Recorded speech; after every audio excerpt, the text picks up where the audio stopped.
Hello guys, Hey. welcome back to another episode of Two Fat Boys Reviews. We have something special today. Let's thank Sylvester first. Thank you, you Sylvester, Lapan, God, for lending us this car. Mama, what do we have today? We have a 2015 Mercedes CLA 180.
Wow, this guy doing what, sir? You see?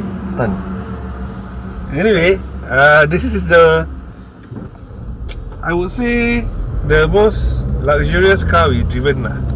Yeah. We tested so far. Thanks to Sylvester, who's one humble guy, which I respect a lot.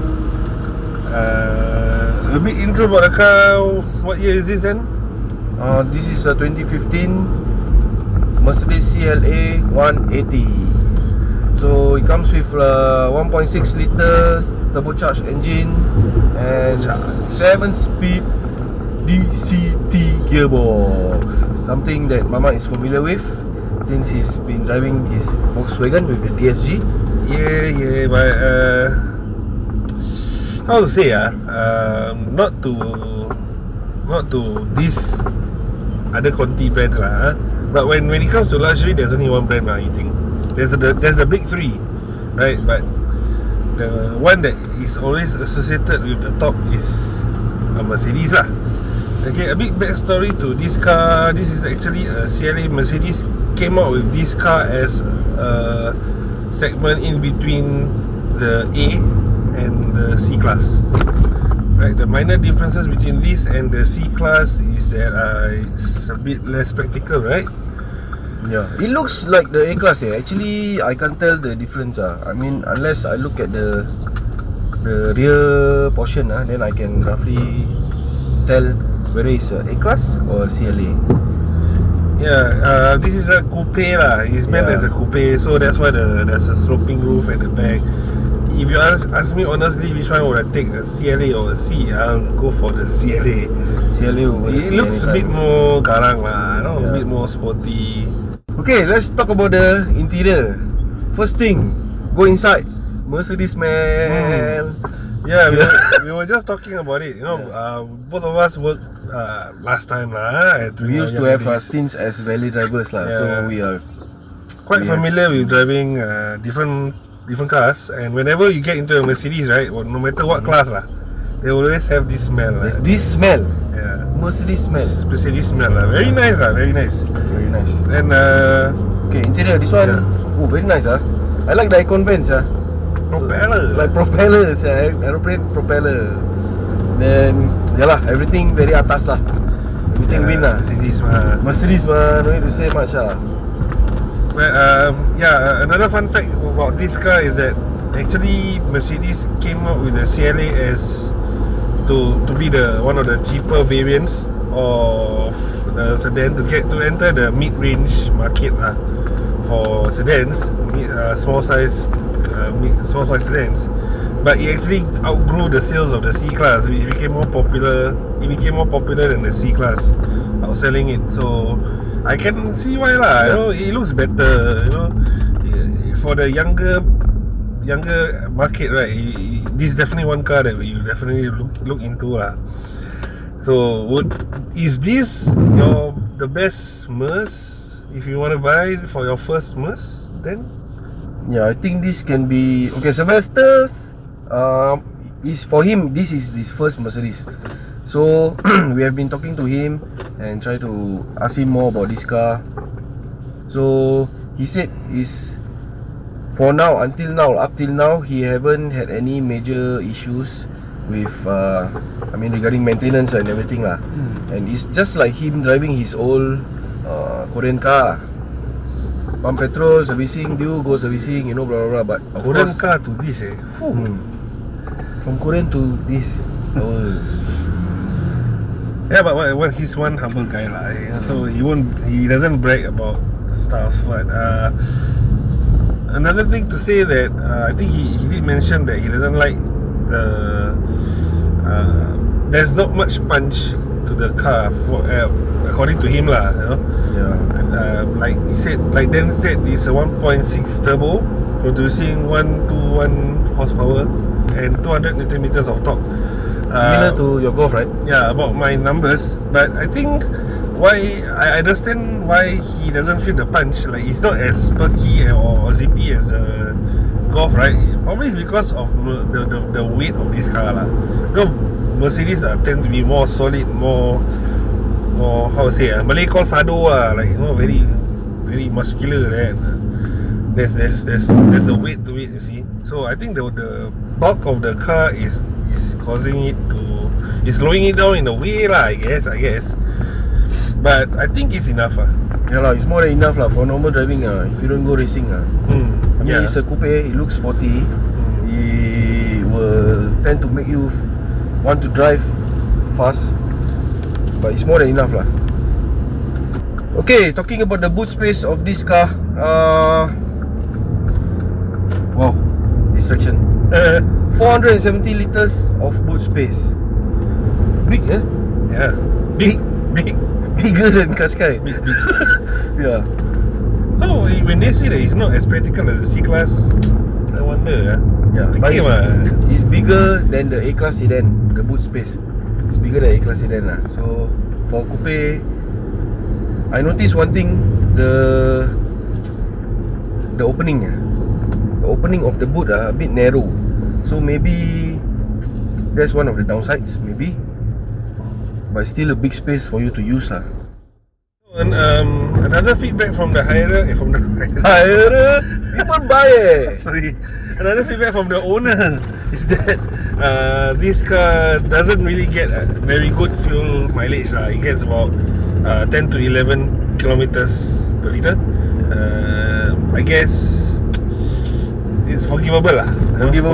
For everything else, it makes it forgivable. Imagine if you check out the shots of the interior, and with the distinctive Mercedes quality drive and feel, right? Sorry about that. That's a big hum. Imagine yourself, looking at the 3-pointed star every day driving home, and in the plush environment of the car, you will forget your food consumption all lah. You'll be lost in the comfortness, in luxury, the plushness, the luxuriousness of this car. Yeah. This car has electric seats, both front passengers. Then it has this cool infotainment system where you can control using similar the knob. to the BMW iDrive. I think a lot of the cars this standard is like this one But for me, swaku lah, bro. It's their standard lah, the big three standard lah. All the cars definitely will have to come with a very good infotainment system to fall into the category of the big three lah, the big luxurious three. Okay, let's talk a bit about the NVH, noise, vibration and harshness. Noise insulation. Wah, Mercedes standard. No need to say. Vibration, nothing much vibrates as usual. Nothing. But suspension a bit on the hard side. Yes, just now you saw right, that it's a bit bumpy. Maybe it's a coupe, more towards the sporty So the setting is a bit hard, huh? Yeah. So again, Forgivable. I think we're being biased towards Mercedes. They should pay us or something. But I really love the drive. I really love the drive. You know, it's different from my Golf lah. I would say it's far above. Definitely, there's a reason why Mercedes falls under the big three. You know, the standard is there lah. They've been, I mean, even among the big three, right? Mercedes has been known to be the most reliable, the most solid lah. Got you. Okay, conclusion time. Conclusion time. I had something I wanted to say just now. I forgot. What was it? What? No. It's okay. Anyway, is this a good first Mercedes for you to buy and try? If I was single lah. Yes. If I'm single, I can afford it. Definitely the prestige level of my own self will go up so high. It's a must, yeah. Then what's the depreciation on this? Depreciation for used one is about 12,000 to 15,000 per year. So there are a lot of cars you can buy within that price range. So, and again, I think profiles like us, daddies with kids, and me ferrying my mother-in-law like us, married, mid-30s, I think cannot lah. Unless you're married but you don't have kids yet, then sacok, this car sacok for you. Yeah, again, like I said just now, if you can afford it, if you're single, I think it's fine. Despite my car being a hatchback, right, I think my car has more space. Yes, it's more practical. It's more practical. This is a coupe. Bear in mind, this is a coupe.